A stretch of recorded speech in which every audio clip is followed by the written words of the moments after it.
Дрон все выше, а лесной массив между селений Яндари и Сурхахи весь как на ладони. Объектив камеры летательного аппарата способен зафиксировать любой, даже самый маленький очаг возгорания.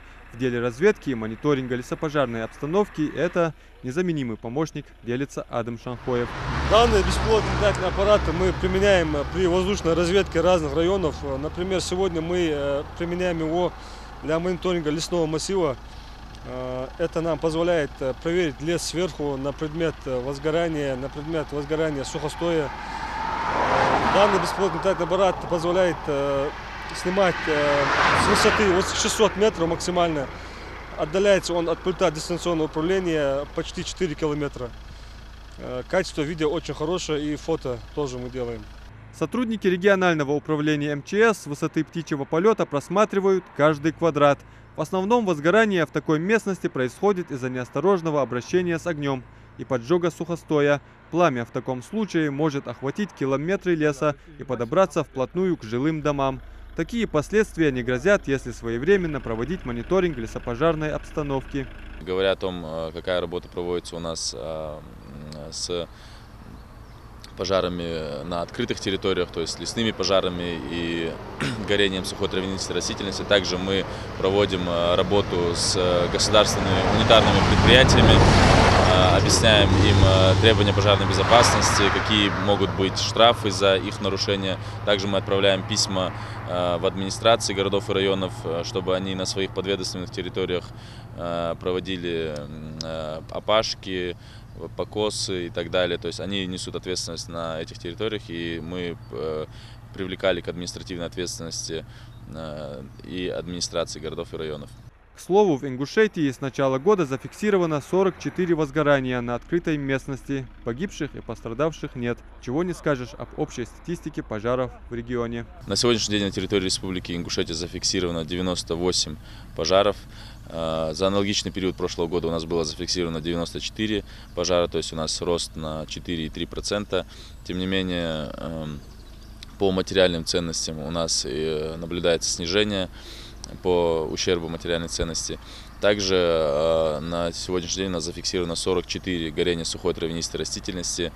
И хочется сказать о том, что половина тех пожаров, которые происходят на сегодняшний день в республике, у нас происходит в частном секторе. То есть это опять мы возвращаемся к тому, что нужно сознательно использовать открытый огонь и не забывать о мерах пожарной безопасности в быту.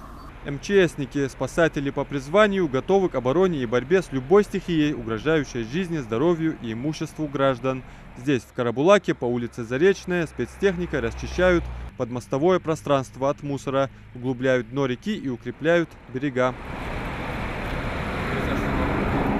МЧС проводит и руслорегулировочные работы на участке протяженностью 600 метров. А чтобы выявить изменения уровня воды, на мосту установлен элемент комплексной системы экстренного оповещения населения. На случай, если отметка достигнет критической, то датчик передаст сигнал тревоги на пульт дежурного диспетчерской службы городской администрации, ну а те, в свою очередь, спасателям. Берегоукрепительные работы проводятся в различных районах Ингушетии, которые обозначены как потенциально паводкоопасные зоны. Эти работы проводятся в соответствии с планом, утвержденным на заседании комиссии по ЧС республики, председателем которой является глава. По окончанию данных работ, то есть выполнение этой работы позволит минимизировать угрозу для населения, близко проживающего в данном районе, связанную с паводками. Берегоукрепительные, дноуглубительные и руслорегулировочные работы проходят в основном в городе Карабулак, несколько участков, также сельское поселение Троицкое и город Сунжа. Также населенный пункт Тамаряне, это в Джайрахском районе, при въезде в Джайрахское ущелье слева находится. Вот основные участки находятся в этих муниципальных образованиях, населенных пунктах. Всего в результате проводимых противопаводковых работ сотрудниками МЧС от весенних половодий планируют обезопасить свыше 6 тысяч человек. Также нельзя забывать, что в зоне риска находится 7 участков автомобильных дорог и 6 мостов. В Впрочем, волноваться не приходится, спасатели свою работу знают и готовы к любому сценарию. Адам Мережков, Исмаил Муцольгов, Новости 24.